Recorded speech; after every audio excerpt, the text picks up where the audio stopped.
All right. Assalamu alaikum. Walaikum salam.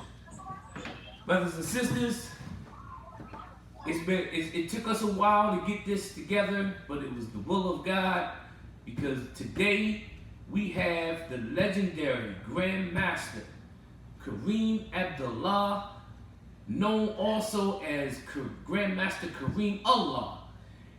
I'm not going to tell you everything about him because he's going to tell you himself. We're going to get this interview started. I got my notes here.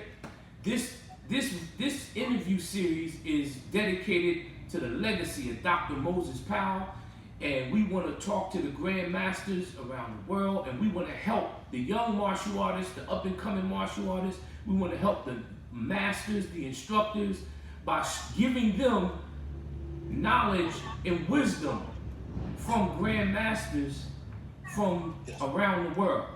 So today is the day. I have my notes. I even got my glasses for this one, Grandmaster, because I don't want to miss a beat. So we're going to get started. First question I'm going to ask you briefly. Just tell me, when did you start in the martial arts and why did you start in the martial arts? Started in the martial arts. I was 17 years old. It was 1963. Yes, sir. 62 or 63. I believe it was 63 though. Yes, sir. And the reason I started in the martial arts, I remember at one meeting at the temple,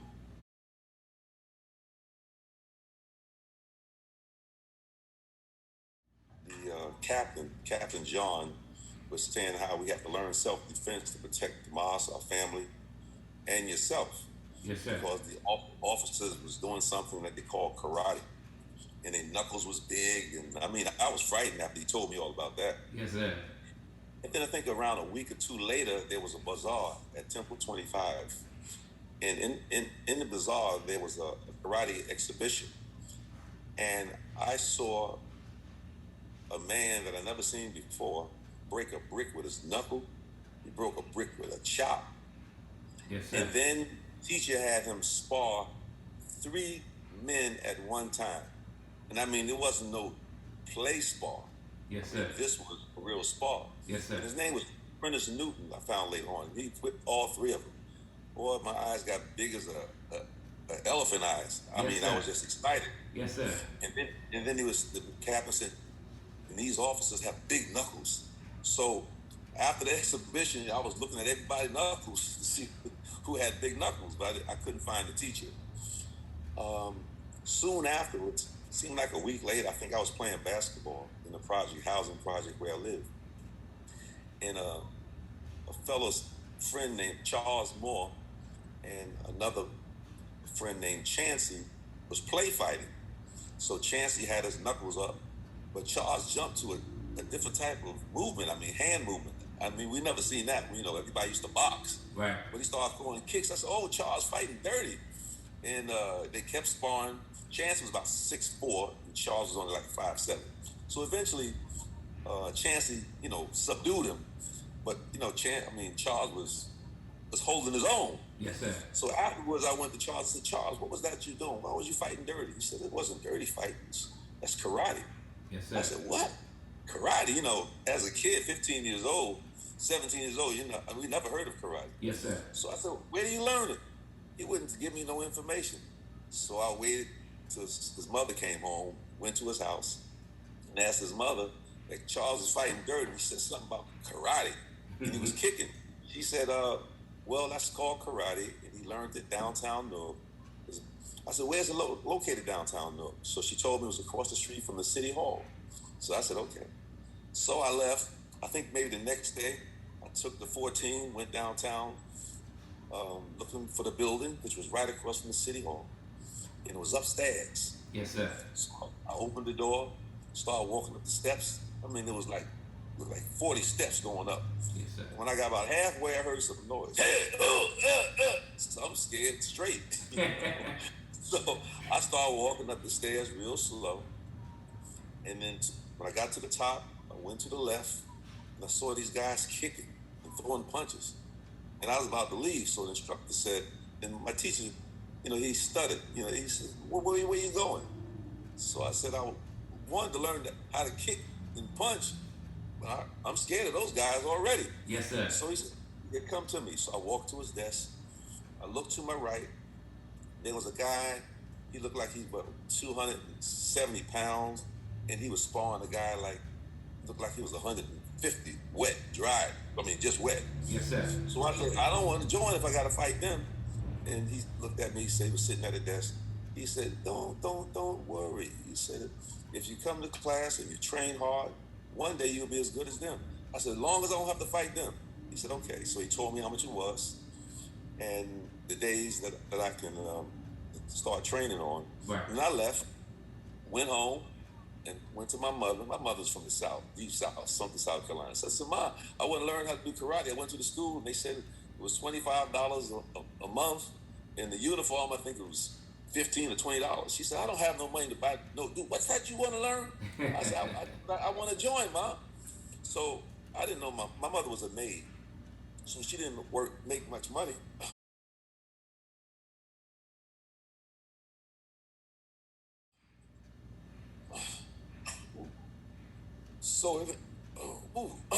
So eventually my mother gave me the money to join. Yes, sir. Going to school, and it was 2 days a week, Monday and Wednesday from 6 to 7:30. So I trained. And then when I started feeling myself getting better, in the training, I asked the instructor, can I come another day? He said, well, if you keep training like you're training, come the days, don't miss any days, I'll give you another day. Yes, sir. I said, which day would that be? He said, Saturday. So I trained. And going back to that, the training was strong. I mean, I stayed away from the guy, the big guy I told you about. His name was Stanley. And the little guy, his name was Grandmaster, let me cut you off for a second. Do us a favor. Can you just back up a little bit? Because all we see is the bottom of your glasses. You're too close to the camera. Just back up a little bit. There you go. There he is. Karriem Allah. Go ahead, sir. So the training was hard. Go ahead. But I trained diligently. And the teacher gave me another day and I started training. And then sooner or later came to the sparring. So the sparring, I mean, I always had a common sense of getting away from punches and kicks. Yes, so I never got hurt in sparring, but I became the best white belt. Yes, sir. And I'm reflecting when we first had the contest in the school, even though I was the top 5 white belt in the class, at tournament in the school, I only made 3rd place because I guess I was nervous. I didn't have the experience. Right. And then from then, I just started training hard. I was going to Southside High School, which they call now Shabazz. And I used to get up like 5 o'clock in the morning, before 5 o'clock, because back then, I would get up and say a prayer, and I would run around the projects like 10 times. Yes, sir. Come back in, eat my breakfast, and get ready to go to school. But I started sparring different people around the projects, regular boxers. Yes, sir. Because I wanted to be good. I used to take them in the basement and ask different guys to come down and spar me. And these guys were like, fight. They fight. Yes, Here's a guy that used to be able to beat you, right? And you invite him down. And he said, had mine. What's wrong with him? I'm going to beat his butt. When I started beating them, then my ability just kept exceeding. Yes, sir. And then I had a cousin of mine who stayed with us from South Carolina. His name was Junior, strong. So one day I asked Junior, I said, Junior, come downstairs. I hope I'm not leaving the question you asked me. But it's so much about it. That's why I want to go through it. Listen, I got 1,000 questions here. This is the longest one. Go ahead. This is the longest one. So let me just finish this. So Junior would say, I said, well, I want you to go downstairs and fight me. I didn't say spawn, fight me. He said, say what? I said, I want you to come down. I want you to come down and fight me. You said you beat me before. Let me see, can you come down and beat me now? Right. He came downstairs. I tore him up. I tore Junior up. So when he was leaving, I said, now, tomorrow we can come back. He said, yeah, I'll be back. So the next day, I ain't talking about 2 days later, come down and spar again. Tore him up again. 3rd time, I asked him, no, I'm not coming down there with you. So you got me good, boy. I said, this time you can tie my hands in front of me. He said, say what? I said, you can tie my hands in front of me. And I said, I'm going to still beat you. Yes, sir. So by then I had mastered a straight back kick. I had mastered some things that would drill you then I could come back and, and take you out. So I remember Junior was swinging, and I'm moving out the way, and swung one time, and I spent around here with a straight back kick. His head hit the wall. Junior said, "That's it. Oh, I'm gonna come down here with you no more." So I waited for a few days because I keep practicing. So the third time he came down, I said, this time before he came down, I said, "I'm gonna let you tie my hands behind me." Yes, sir. He said, "What you say, boy?" I said, "I'm gonna let you tie my hands behind me." Yes, sir. Let's see, can you whip me? Caught him with the same kick, but this time it was so hard. He hit the cement wall. He hit the ground. He said, "No more, boy, no more." Yes, sir. Then I knew that I had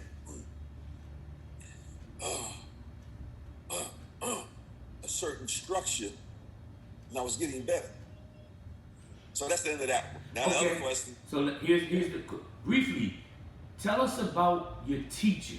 Give us the history of your teacher, and then we'll go to the next question.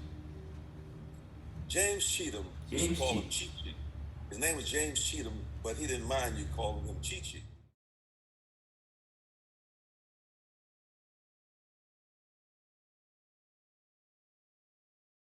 Yes, sir. Back then, I never heard the word sensei, and Chi-Chi was, see, I told you, It's all right, sir. I understand.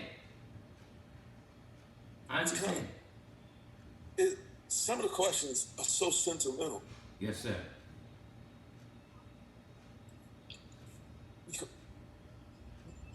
Boy, because certain people you miss so much. Yes, sir. It's hard for me to talk about. Yes, sir.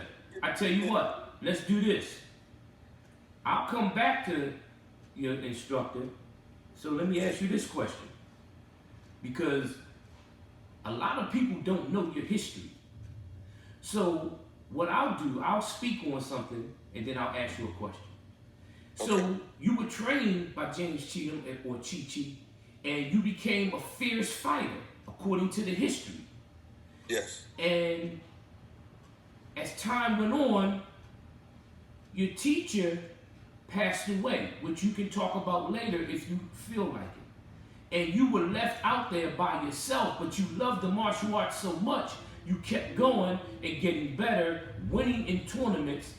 And the next thing you know, you created your own karate system, and that's unheard of for a black man, especially in the 60s. So tell us when you developed your system, what you went through, and some of the challenges you went through being a black man developing your own system. Who opposed you and how you dealt with them?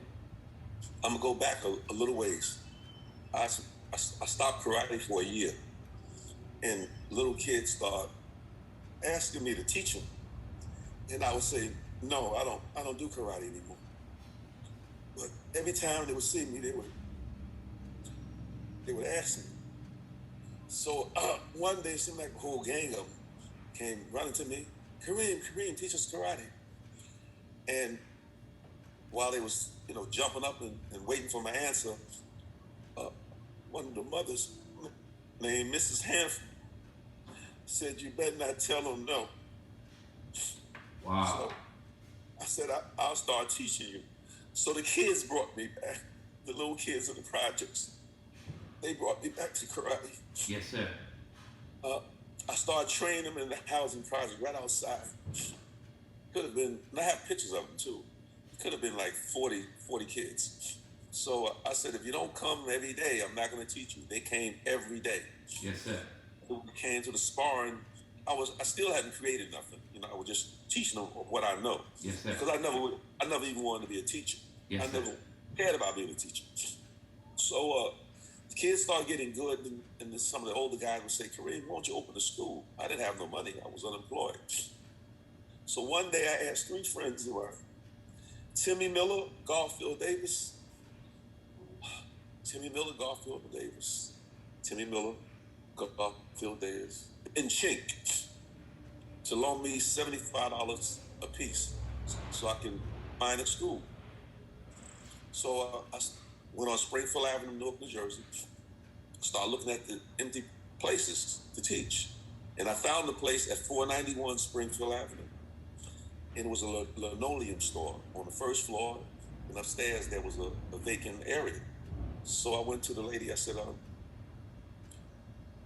is it upstairs for rent? She said, yes. I said, how much is the rent? I think it was like $125, no, $150 a month. So I said, I like to rent it because I want to teach karate. She said, what is that? I said, well, it's like physical fitness. So in those days, in 1967, you know, people was nicer. So what she did, I went upstairs, showed me the place upstairs, and the floor needed repaired and a few things. And I told her what I was going to teach. I needed a gym floor. She paid for the whole thing. She did the gym floor, made the place nice for me. And that's the beginning of my karate school. Now I want to get to another part. When I remember my first student, it was only about 3. And when I went on the floor to start teaching them, I froze. One student, I don't remember his name. He was an older person. I remember he had glasses. He was a light complexion man. And when I froze, he said, you'll be all right, Karriem. Just take your time. And then I started going through the exercising that helped me. It brought me back to being it made me a teacher, put it that way. Yes, sir. Because the exercise I was giving them, I still do the same exercise, and that's how I produce world champs with the same exercise and the training methods. Yes, sir. And that was my beginning in that school. Yes, sir. Okay. 1967. So, I don't know if I should talk about you creating your system first and how the Japanese responded to you, or should I talk to you about how you got the beautiful name Karriem Allah? Which one would you like to talk about first? The first would be when, what was the first again? The first was...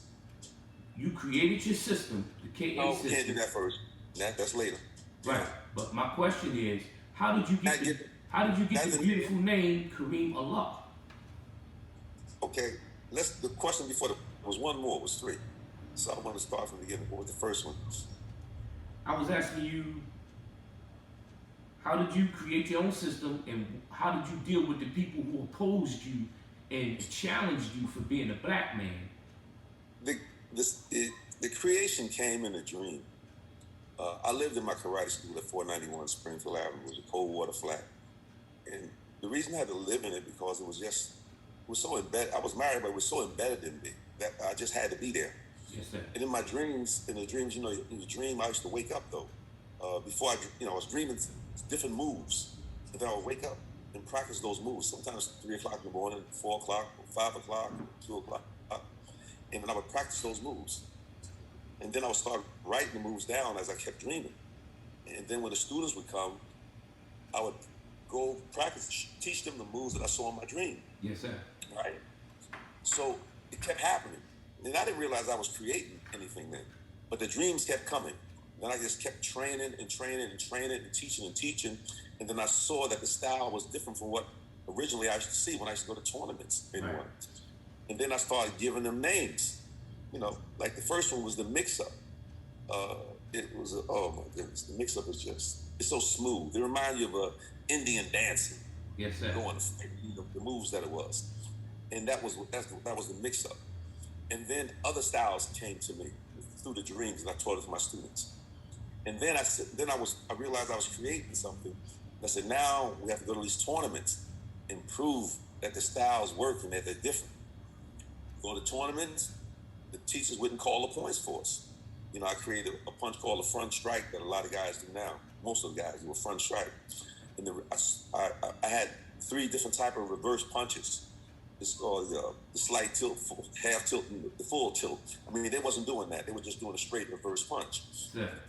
So they wasn't calling the points at the tournaments, and I used to get in the ring and tell the teachers this and give them, but I started calling the points because that was the point, and if not, somebody's going to get hurt.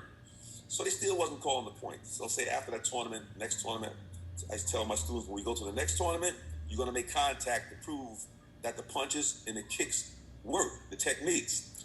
So I would stay out all night, half the night, hustling pool, because I used to play pool, right? Yes, sir. Yes, sir.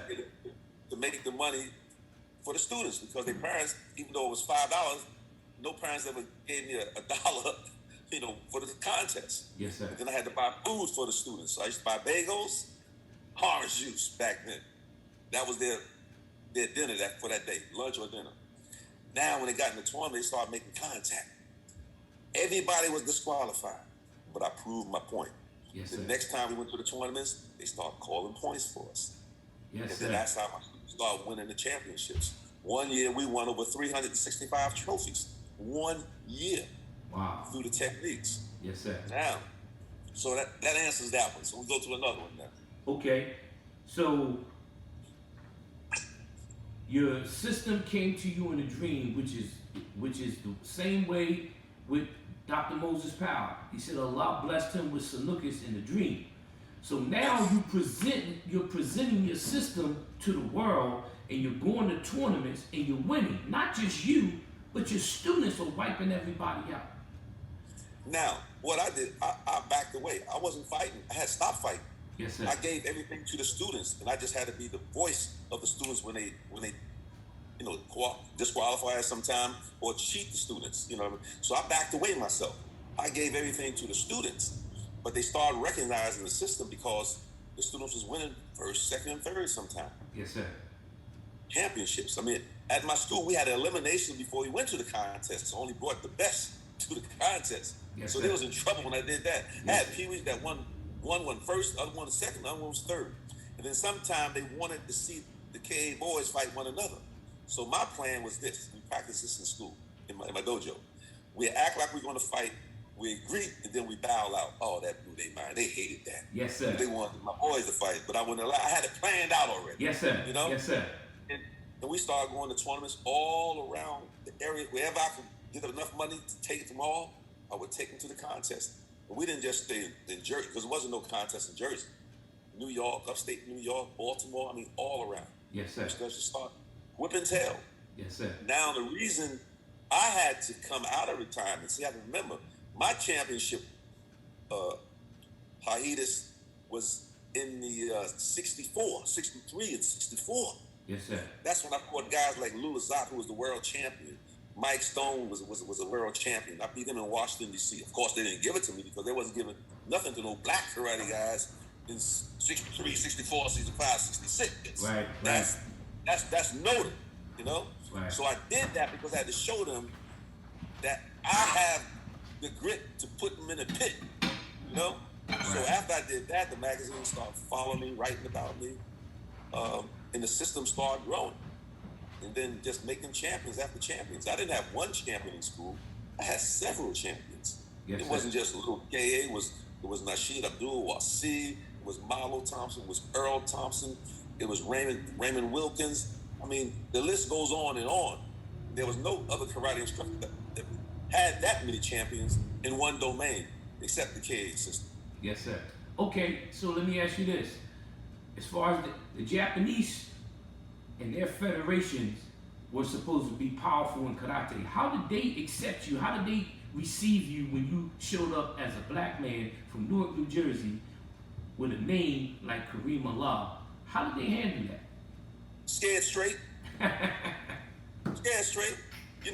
They still would cheat, but I was so animated and loud, and voiced my opinion about them. They backed away from me. Yes, sir. And then I realized we couldn't go to the Japanese tournaments because they wasn't going to give us anything. And the Koreans started doing the same thing, but I would let them know. I said, we got the baddest system in the world. Everybody thought the Japanese and Chinese and the Koreans had the baddest system, but they didn't know any better. So whatever you saw in the newspaper, whatever you saw in the karate magazines, you accepted. Right. And then black folks wouldn't even accept me then. A lot of brothers that's Muslims didn't accept me then. From 1967, 68, 69, I could go on and on and on. And a lot of them that's Muslims now, right? And back then, they opposed me. But my students, they students, but anyway, so yes, it didn't sir. matter. It didn't matter. Yes, but sir. some of the key people, instructors in my life, my peers, like Moses, Ronald Duncan, George Cofield, these was the powerhouse in the East Coast. Yes, sir. The powerhouse in the East Coast. So I didn't. And Fred Hamilton also. Fred Hamilton, and there's a few more, But that was the powerhouse. So I didn't care about anybody else. Yes, sir. I said, Every nation had someone to create a style of karate or judo or jujitsu. Every nation. Yes, sir. Except the black nation. Teach.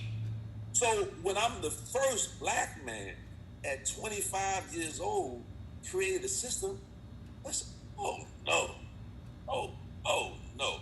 It's like suppose you created a cure for the virus at 25 years old. The scientists couldn't do it. Yes, sir. The same thing. Yes, They reject you. Until a white folk come or a Japanese or Chinese come, and then they accept it. Yes, sir. But my boys whip their tail. I challenged the best fighters in the country. Back then was Joe Louis, Chuck Norris. I challenged Bruce Lee, all of them. None of them wouldn't come out. Jim Kelly, all of them. The city of Louis was going to give Jim Kelly $10,000 to come here to fight. Wow. This is in the 70s.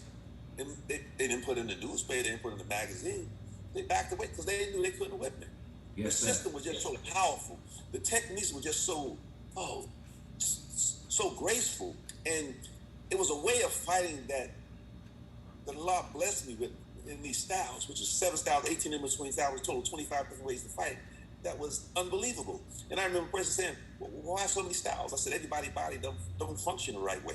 Everybody can't fight in one particular style. Some people coordinate a different way, and another person's coordinate a different way. Just like basketball, everybody don't shoot the same way. And Caucasians still talking about, got to teach him how to shoot. What the hell, you got to teach him how to shoot that way. As long as he make the shot, is okay. Yes, sir.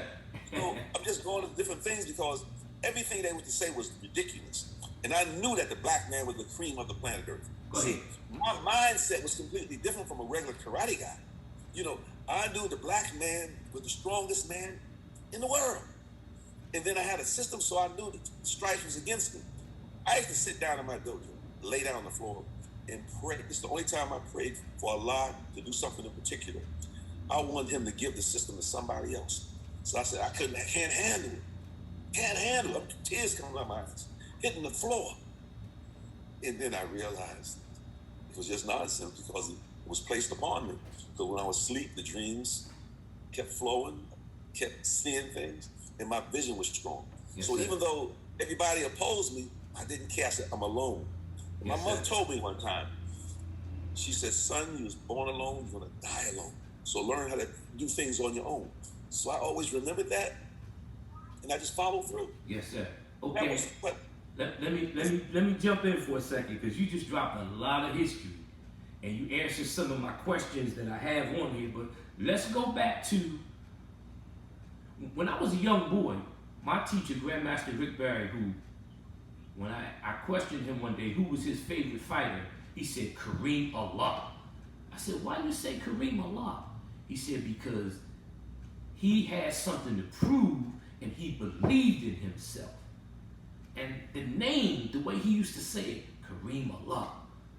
So share with the audience where this name came from, Karriem Allah, because we talking, nobody had a name like that. So how did you get that name? I remember this person that taught me a lot, Salam. Everyone was giving themselves names in the 60s. And I didn't want to give myself a name. So I just thought one day, I said, let me write the land. So in the letter, I never kept a copy of it. I know what I wrote, my name, my address, how old I was. I was in karate, and I'm the baddest thing around in karate. And Holy Apostle, I want a name. So lo and behold, in September the 23rd, 1964, he got a letter from the Apostle, the Lamb.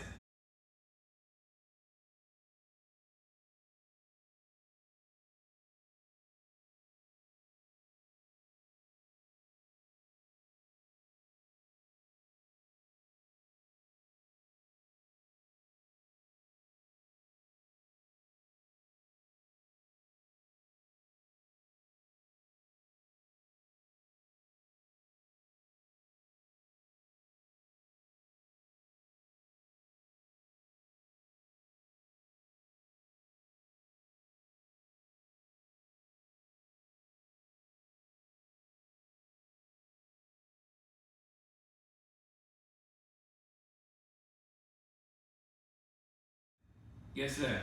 Gave me the name Karriem Allah. So after reading the whole letter, you know, I'm shocked. Karriem Allah. So, but at the time, I didn't tell anybody. Yes, sir. Because in karate, I wasn't strong enough to wear the name and protect the name.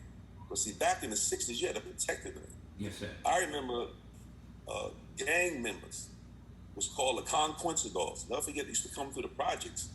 And you talking about, Muslim, they would whip your butt. I mean, you get beat up.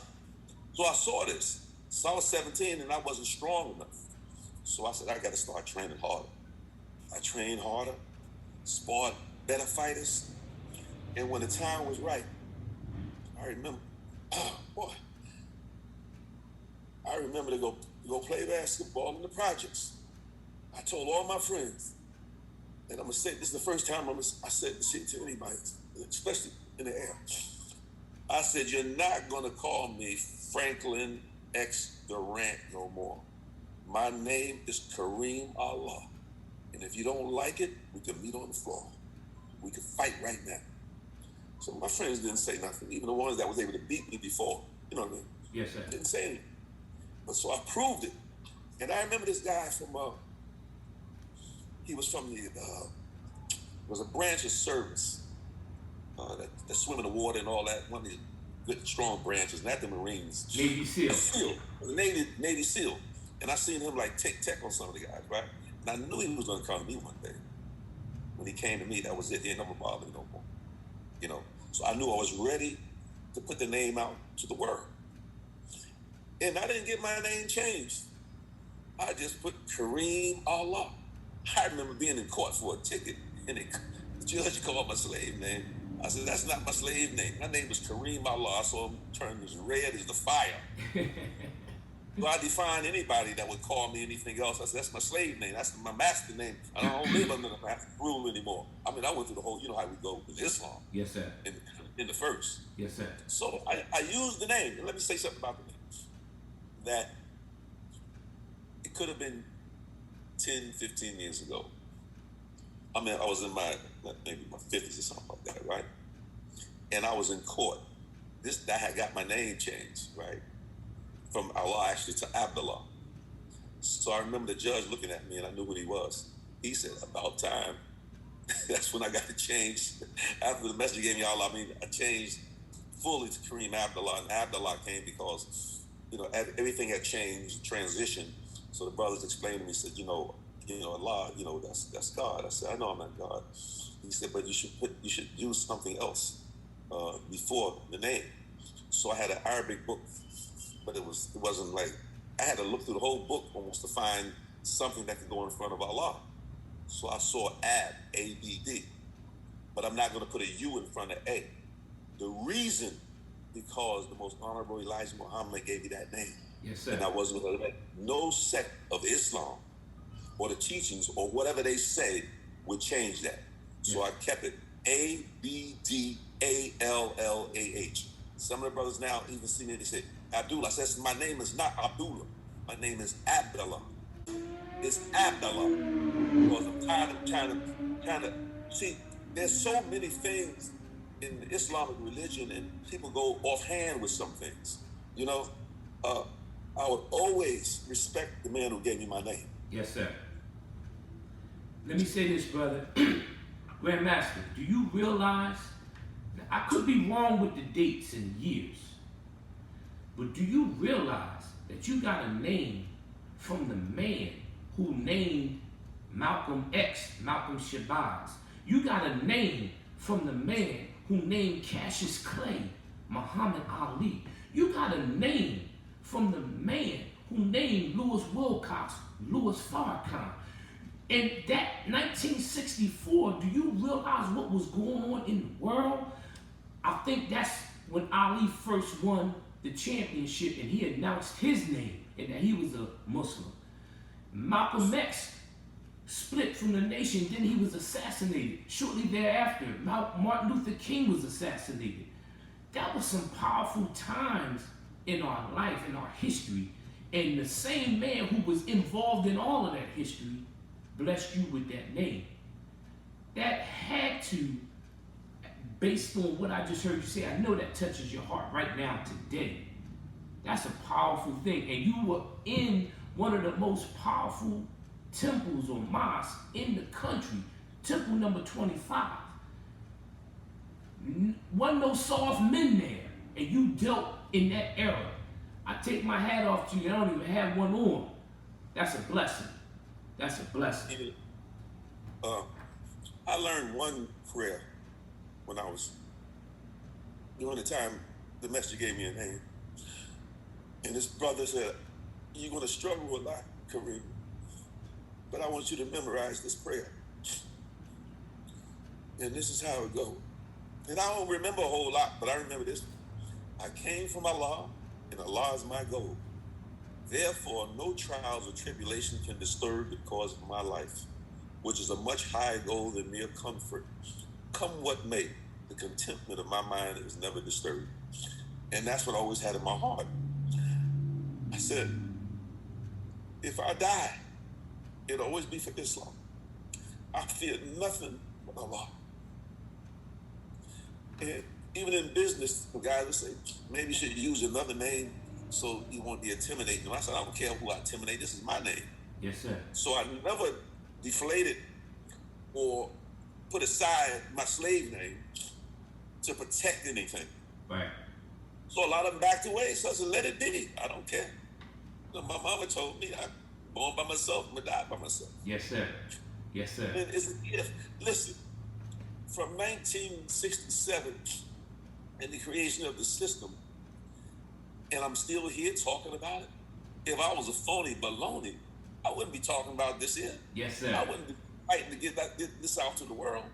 You know, when the mixed martial art first came out, I just want to hit this just a little piece.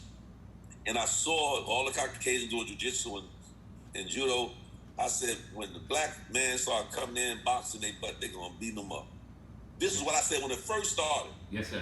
And look what happened. Because I knew, you know, the grabbing and flipping, you know, you can't do it like grabbing and flipping when you fight 2 or 3 guys. You got to hit them. Yes, sir. And that's what's happening. I just wanted to hit that. Now, some more questions. You're doing like I'm doing. Okay, so before I ask you this most important question for me, this is a personal question for me. I was talking to you one time, and you said that if a man comes up against you, he only got 3 chances against you. You want to share with the audience what those 3 chances are? A poor chance, a slow chance, and no chance at all. And you mean that right now in 2021? Right now. See, I'm a contact fighter. Allah has blessed. How is it? And I don't even say when I was 25, I wouldn't tell you I was 25. How at 75 years old, I still get on my bench and do 1,000 sit-ups in 19 minutes to the beat of the music, rap music, club music, pop, pop, pop, pop.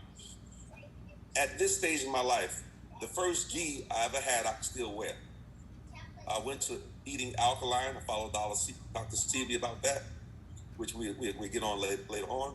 And physically, I just still feel strong. Yes, sir. And this is I'm not lying. I'm not making this up. There was times when a glass almost dropped and I caught it before it hit the ground. I said, Karriem, you still have this stuff. Yes, sir. Yes, sir. You know, it's just, you know, I'm not wrinkled up. You know, I feel strong. And I produced some babies at 68 years old, 69. Yes, sir. I just had to say that. You know okay, what I mean? Yes, sir. let me say this to you. So, yeah. I'm going to get this question in because I got a feeling we're going to have to do this again. So here's my question. You know, I only have 2 men who taught me. GrandMaster Rick Barry, who said you was his favorite fighter. Been with him since I was 9 years old. And my jiu-jitsu teacher, the one and only Dr. Moses Powell. He introduced me to you in Harlem.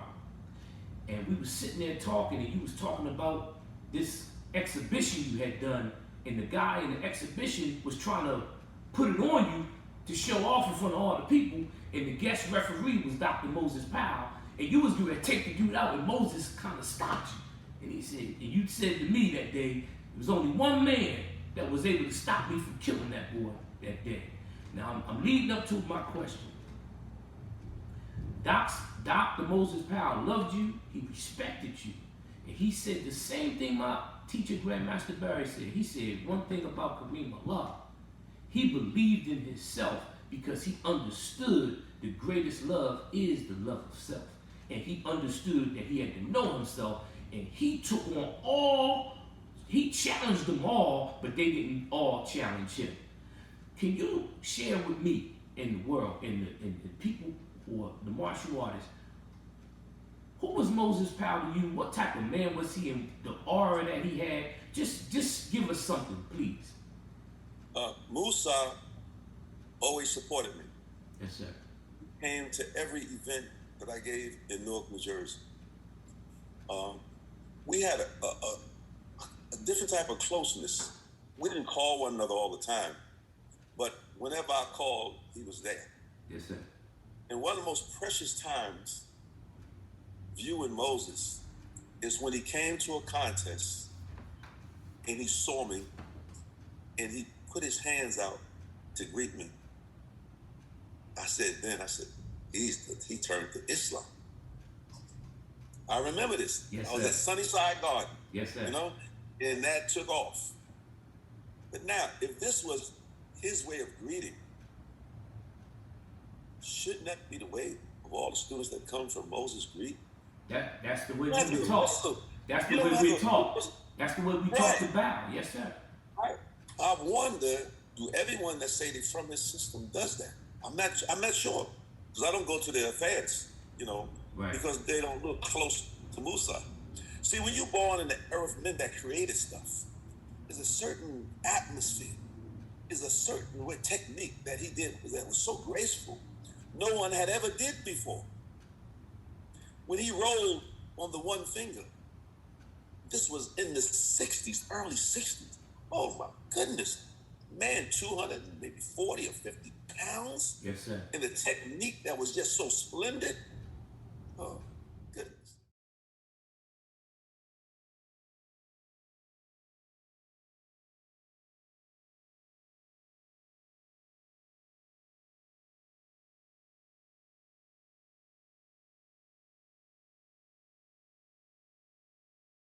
Look at the age I was in with these masterful men. I'm not even including myself. I'm talking about Musa. Yes, now. sir. Teach. You know? Teach. So his emblem, and I'll say this to the world, his emblem, his original emblem should be worn by anybody.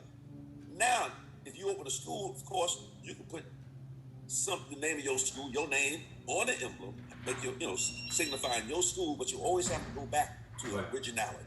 Yes, sir. That's right. That's right. And I don't respect anyone that say they're from Musa and they have their emblem without his original emblem.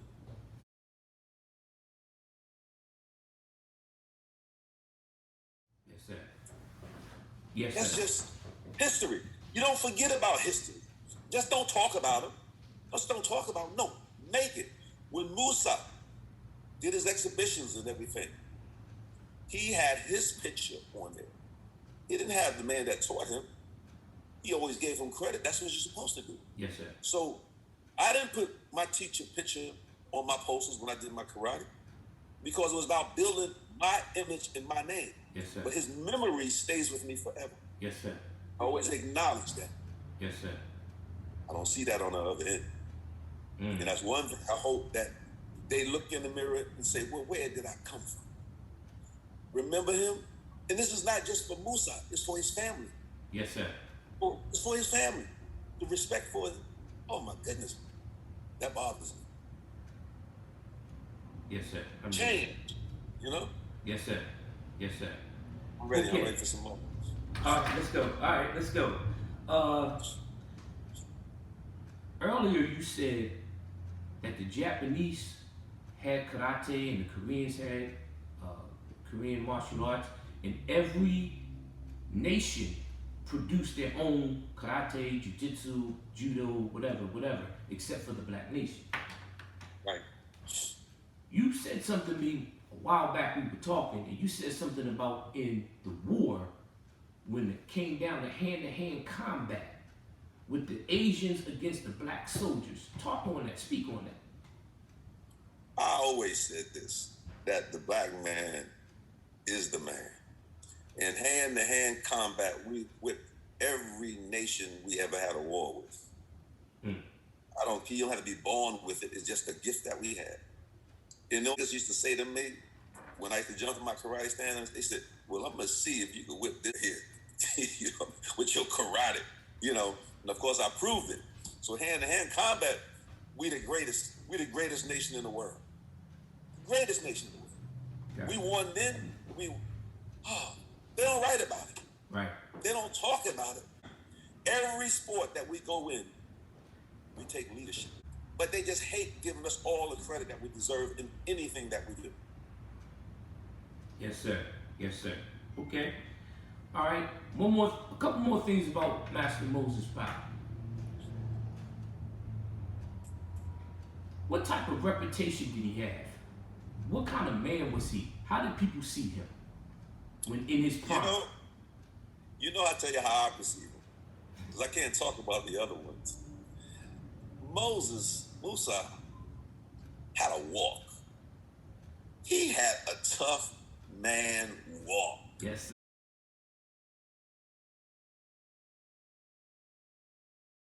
I mean, he didn't walk, he strutted. You know what I mean? He had that little swagger about him, as to say, this is all me. You know, this is me. You know? Yes, sir. It was a gangster-like walk, tough man walk. Yes, you know? Sir. He never changed it. Right. And I just look at him and smile. I said, Musa, you something else, bro. He that little smile he give you, right? Yes, sir. He didn't say much. Sometimes he give me that smile, you know, and I would smile back. Yes, sir. So my greatest memories of him, I can see right in front of me. Splendid. That's the only thing I need to share. Yes, sir. Okay. Let me ask you this. We're going to talk about some of the masters from New York, and you just briefly say something about them. But if you, out of all the top masters in that era, if you had to walk down the road or stand next to somebody, who would it be? Who were some of the masters that you respect to the point where I can rock with him? Rock with him? In other words, they can stand next to you as brothers, real men. Oh, well, it's so many. You know, Moses without question. You got George Cofield, Ronald Duncan, Fred Hamilton. It's some more, but they wasn't as popular. And I would have to get my list out to go over them. But we're talking about the keys that really people know about and read about.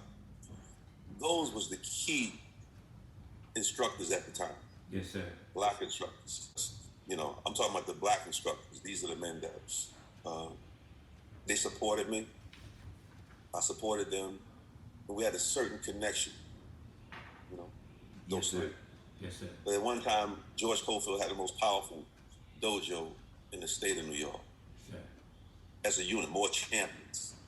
The only one exceeded him in karate, the champions, was me. Yes, sir. But let me say this about Moses. But my teacher gave his first karate promotion in Newark, New Jersey in 64. George Cofield was the only school that showed up. Wow. But we was known as a contact fighters. We was known as strong contact. Yes, sir. I fought George Cofield, top black belt at the time. It wasn't a little puppet. I don't even remember his name, but I have the pictures of me whipping him. Right. You know, and I defeated his best fighter then. That's before the creation of the KA system. Yes, sir. Yes, sir. Yes, sir. I had my name. Matter of fact, that picture was in Muhammad Speaks of me holding my trophy. Wait a minute. You was in Muhammad Speaks? Yes, I was. Oh, you didn't tell me that, brother. That's history. Well, see, that question didn't come up then. It came up. I got so much stuff. Listen. That's why, Grandmaster, we have to do a part 2 because I don't want to go over. I like to keep it 45 minutes to an hour because it's just so much information. And one thing Dr. Moses Powell used to say, he said, don't be a sponge, because if you like a sponge and you want it all at one time, you're going to sink in the water. He said, take enough till you please, and then come back for more later and digest what you got.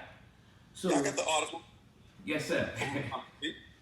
So here's what I'll do.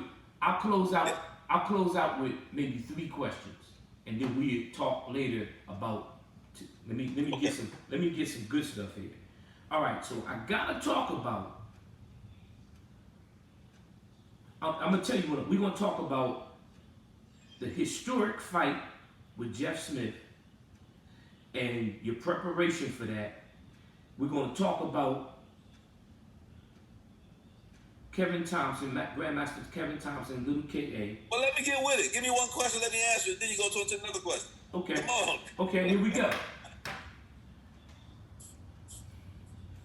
Jeff Smith, I'm going to say this respectfully, back then was like the white Mike Tyson. He was knocking everybody out. I mean, they talked about him more than they talked about Bill Superfoot Wallace, and he was talked about a lot. He was the champion of the world, and he was undefeated. And here comes this man by the name of GrandMaster Karriem Allah, created his own system and had to go and fight against everybody to prove that his system was superior. Now, Muhammad Ali and Joe Frazier fought 3 times, and in 1975 they fought the Thriller in Manila, and Don King promoted that fight. But somehow, this other man that was named by the Honorable Elijah Muhammad, named Karriem Allah, was on that undercard. And 50 million people saw that fight by closed circuit TV, which will be pay-per-view today. Now, here's my question. I'm leading up to it. I love basketball. I'm old school. Dr. J is my man. LeBron James and Kobe and all of them, they're good. I respect them. But I'm a Dr. J fan. And back in the day, Dr. J went up against Kareem Abdul-Jabbar in a one-on-one contest. They show how Doc prepared for his basketball against his one-on-one competition. He was running sprints, jogging around the track. But when they showed Kareem, he was on the basketball court, throwing the sky hook, practicing the sky hook. And then when they played against each other, Kareem won. And I said to myself, see, when I go in the competition, I want to do what it is I'm going to do when I'm in the ring.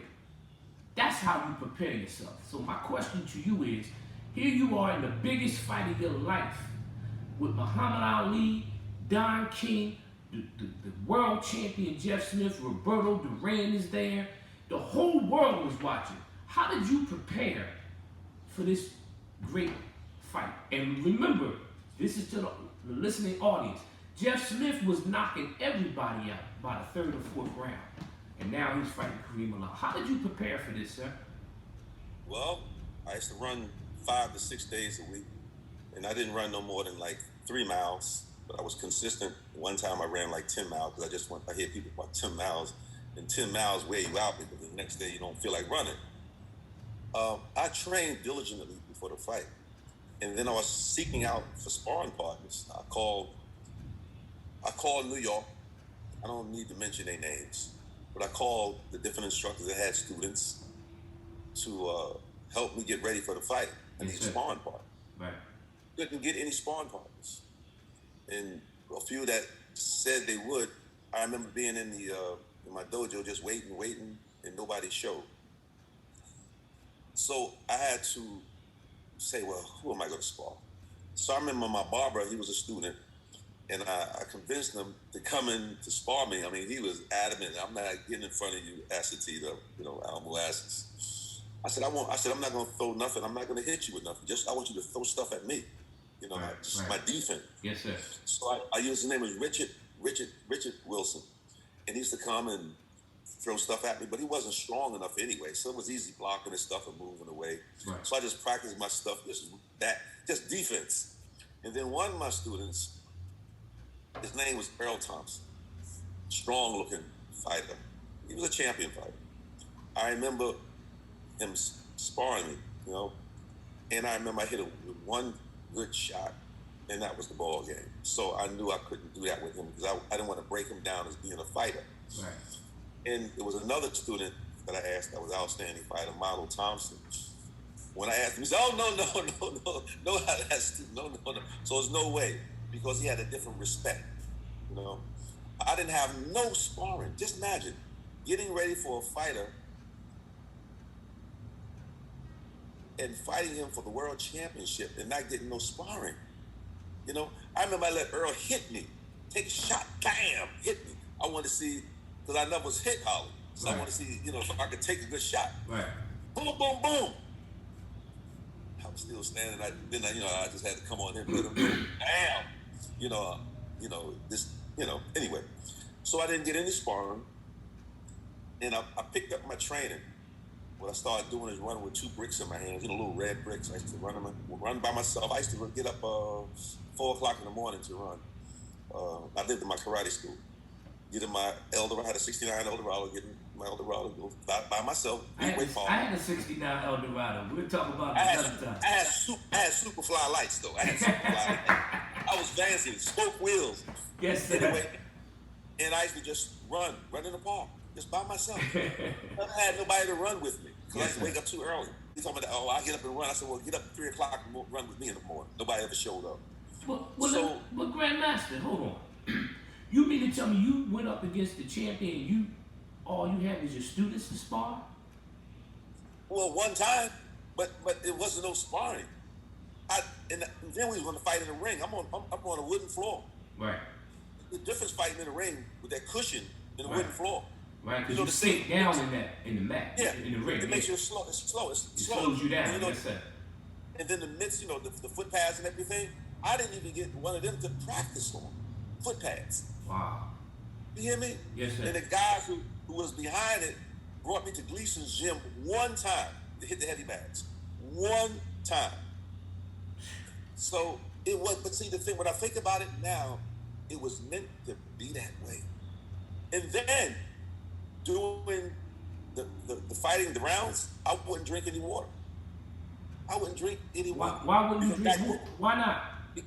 Because back then it was saying, you be strong, show him you stronger than him. So that went to my head too. So even the corner couldn't make me drink water. So after the fight, my throat was dry. But let me say this. Jimmy the Greek said I wouldn't last 2 rounds because Jeff Smith was knocking everybody out within 3 rounds. And I didn't even know about Jeff Smith. I didn't know if he was right-handed or left-handed. It didn't make no difference to me. Found out after the fight he was left-handed. I didn't know it during the fight. He got 2 hands, as far as I'm concerned. Right. There's special ways you can fight a guy when he's southpaw, but really not in karate.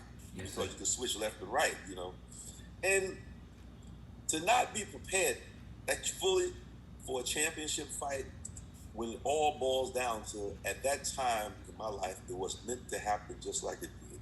Yes, sir. But when we reviewed the fight in Don King's office, I give him a few rounds that I let him punch at me and punch on me.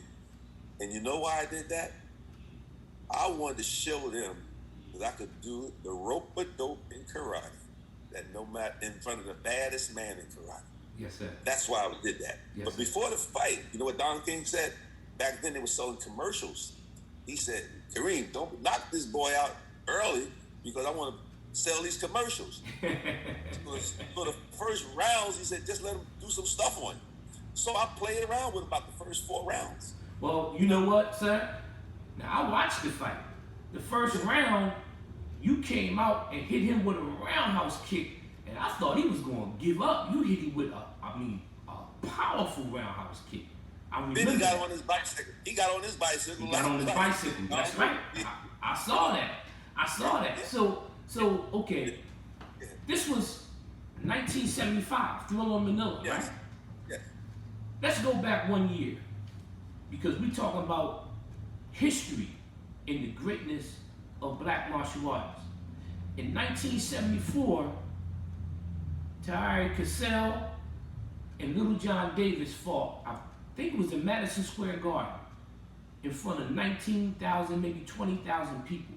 History. And then you come behind that and you fight the world champion. So, did they have sparring partners to prepare? Did you spar with them? I mean, I heard you say somebody put up money for Jim Kelly to spar you. He didn't spar you. To fight. Pardon me? To fight. To fight. To That's spar.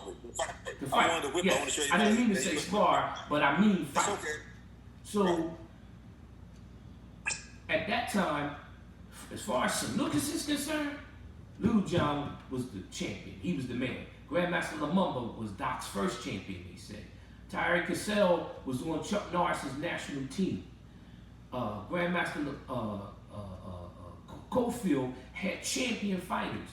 Didn't you spar some of them? No. Wow. No. And you went up against Jeff Smith. Yeah. And guess what? Back then, the sparring parties wouldn't last because I'm just telling you the way it was. I was vicious. I wanted to hurt guys in the ring. Yes, sir. Because I wanted to hurt my opponent. You gotta remember, karate is something that's strong and supposed to be dangerous. Now, when I get in the ring, why do I have to be semi-dangerous? And my mindset was like that. I wanted to hit you with a reverse punch in your chest, and I wanted to see you go to the ground. I mean, I wanted to throw a hook and knock you out. This is what I wanted to do at a sparring session. Yes, sir. I wanted to hit you with a roundhouse kick and knock you on the canvas. Now I know I'm ready. I never got to that point because I didn't have nobody in front of me. Wow. That's something. But God, listen, God have preserved me for now. Yes, sir. And to still teach people the KA system of karate.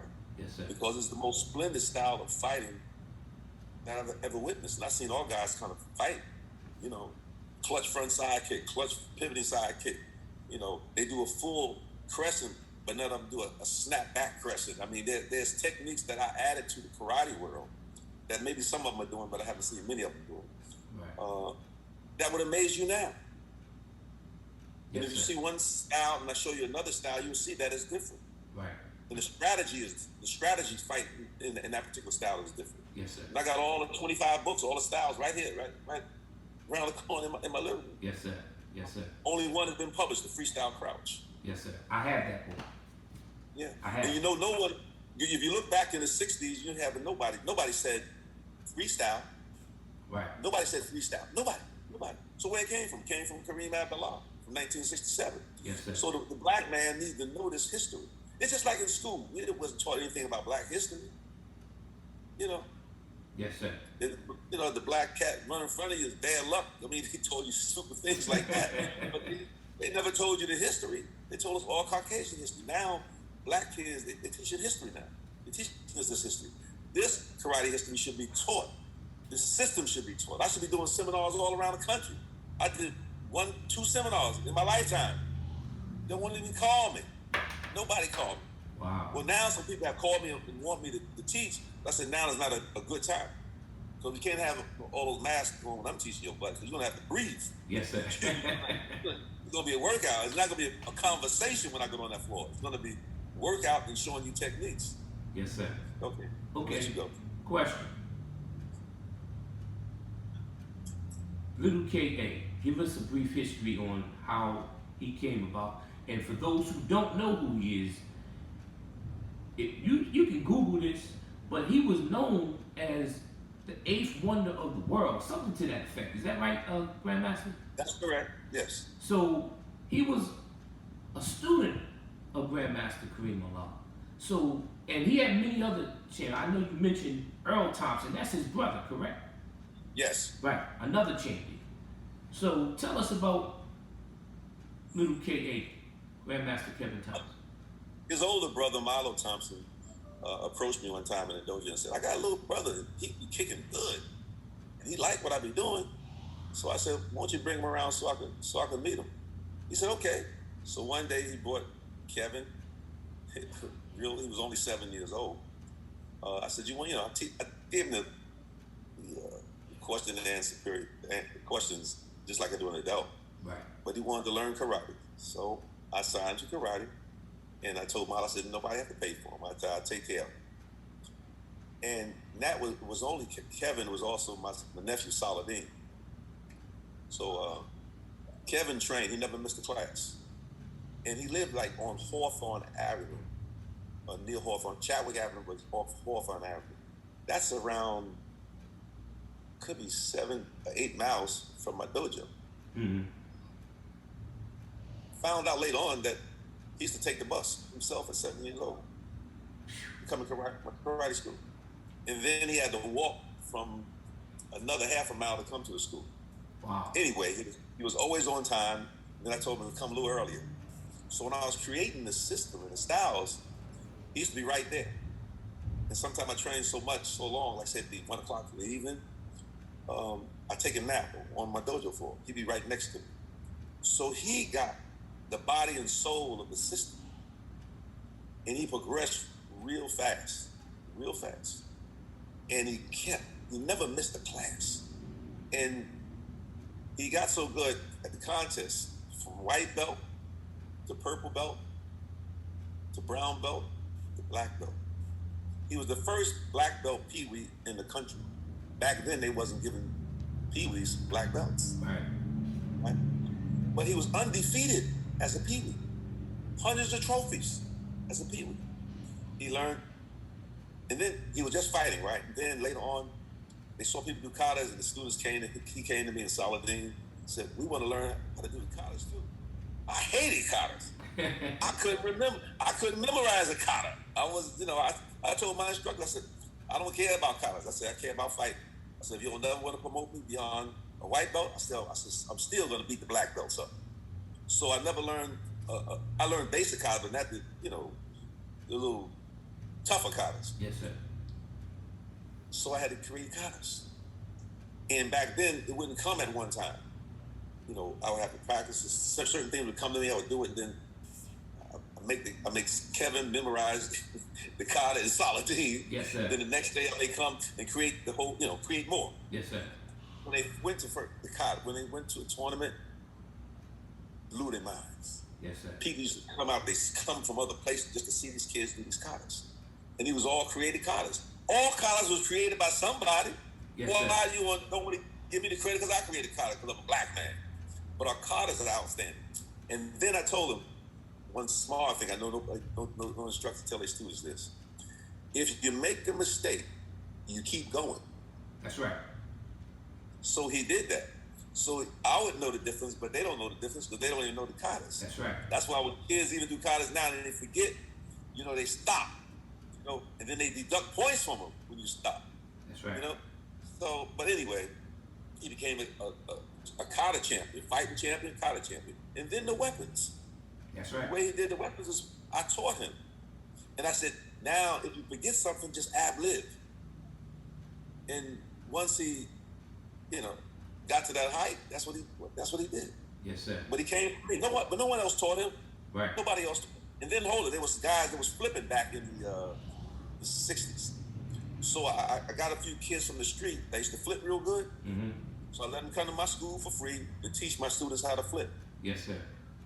So I was the first instructor that started to teach. It's not a crossover. It's just teaching them other techniques to improve his kata, to be added to a kata. And I remember being at a tournament one time in New York. Moses was sitting next to me, and him and a student named Andrio, who was a Puerto Rican, splendid fighter, splendid kata man, was competing for first place kata. And Andrea did a kata, he was a shoulder kata. I mean, it was splendid, on the point, beautiful. And the way Kevin in his kata, he did a flip. And when he did that, Moses looked at him. And both of us shook our heads because back then, it was new to the karate world. You don't do no flips when you're doing a kata. Yes, sir. But time changed. It was showing that time changed because I became doing katas after that. But it came from Little K. Yes, sir. Oh, I gave him the name Little K, the eighth wonder of the world. That's what I was going to ask you. Did the people who saw him give him the name Little K.A.? Did you name him Little K.A. or did he just call himself Little K.A.? The reason I gave him the name Little Ka because I know they would think that he was my son and they would respect him.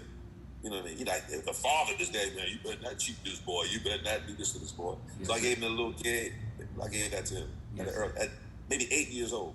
Wow. And the eighth wonder of the world came because he was so splendid doing the college. People, it was unbelievable to them. How can you teach a kid this young to do it?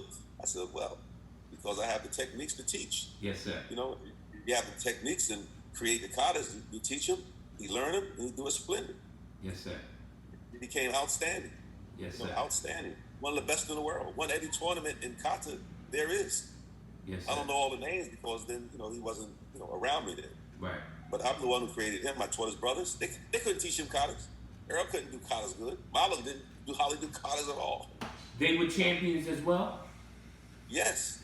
They never reached that height, but they was champions. Yes, sir. I had a student named Jerry Stewart, was outstanding. He beat Ronald Van Cleef at 16 years old. What? Yeah, 16 years old, beat Ronald Van Cleef. See, I tell it like it all, man. These guys, a lot of these guys, the students that's out here now that call themselves masters, this in their 30s and 40s, they don't know my era. Right. They don't know my era. They teacher never told them my era. I know the errors. Yes, sir. That's why I said the new guys, the new Jack Cities, they're not in my category. I wouldn't even want to be on the podium with me. So, your students, you're a champion, and you fought Mike Stone, Tiger Lee, you fought them all. Jeff Smith, of course. Tiger, Jim, we didn't fight. We did an exhibition in Madison Square Garden. Mm-hmm. Let me tell you how this came about. He used to kick the apple off a knife in Korean, Taekwondo. Sharp doing that. So I'm back there. I went and got my gi and put it on. I started dancing around where he was. I'm the baddest man around, talking trash, right? And so later on, he and I got in a fighting range. So he did his finger like this here. I said, no, you come to me. You know what I mean? So we started moving. And of course, I knew he was going to do his famous kick, the spin back kick, right?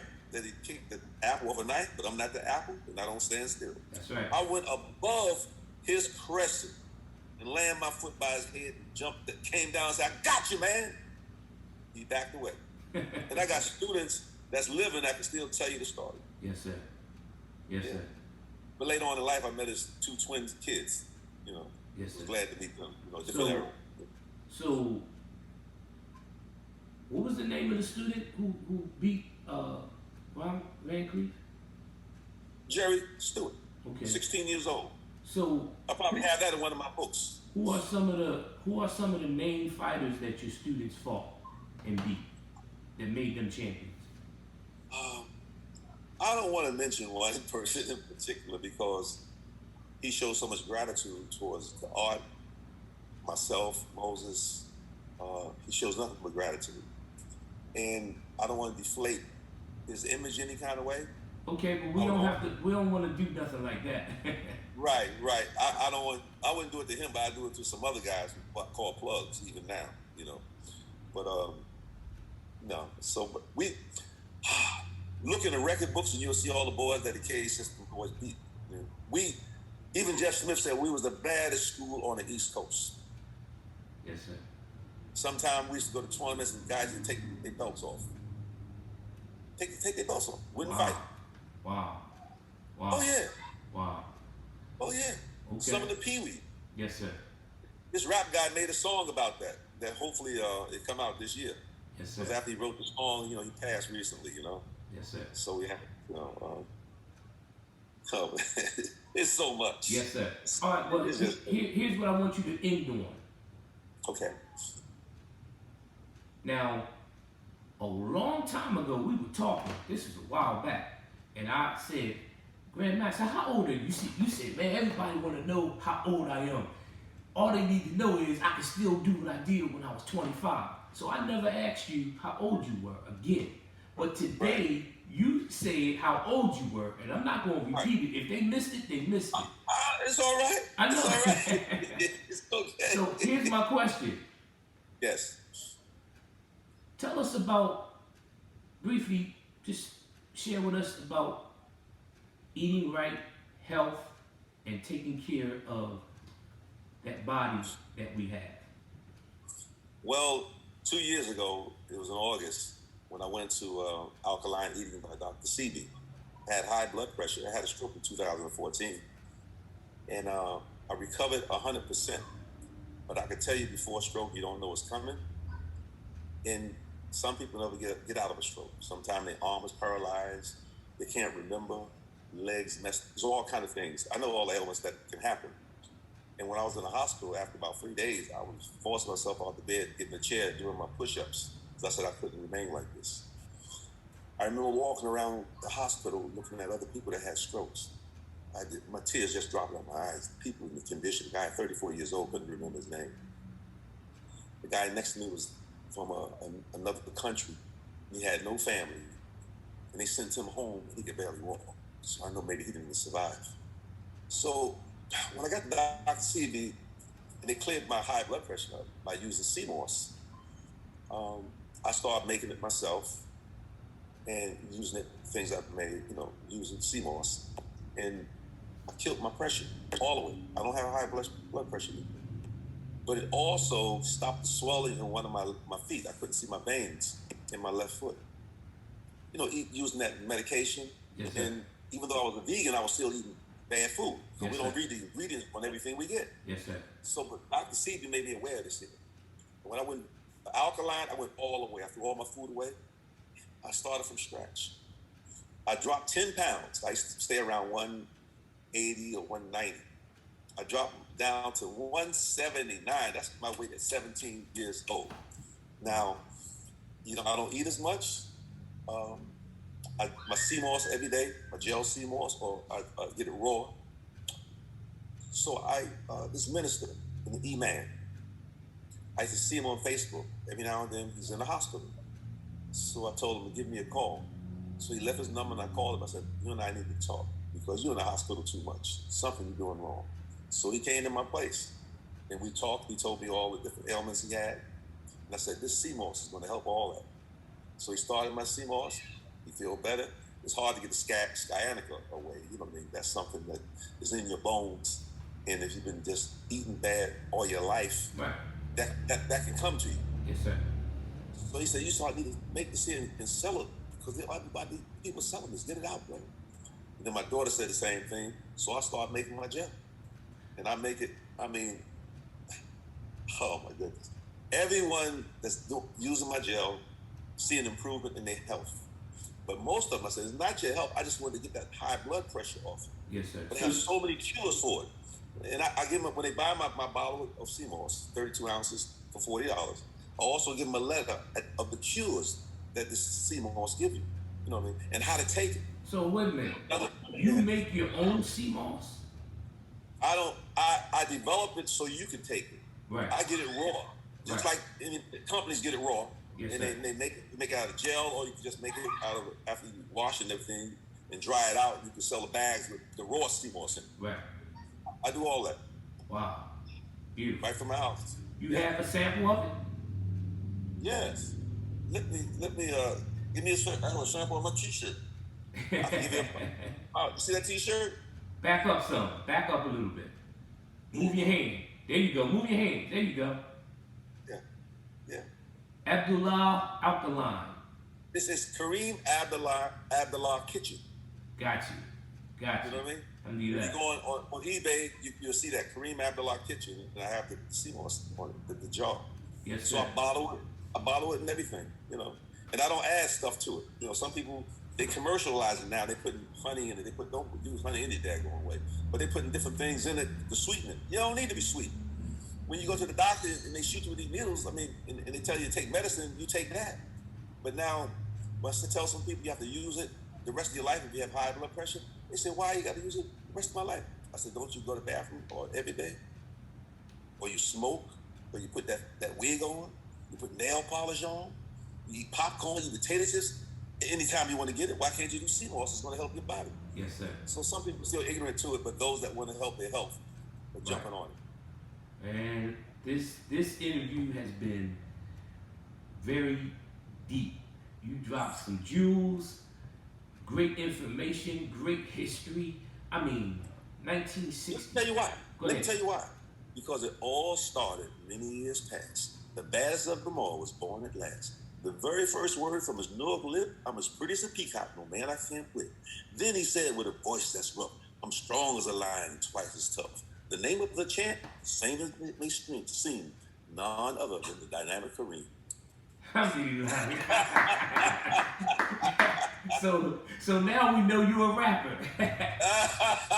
So, and listen, Grandmaster Karriem AbdAllah, formerly known or also known as Karriem Allah, named by the Honorable Elijah Muhammad, fought the greatest karate man out there and went the distance and is still being debated who won the fight. And he was knocking everybody out. Created his own system, named by the Honorable Elijah Muhammad, healthy as a 25-year-old man, grand champion fighter, produced several champions.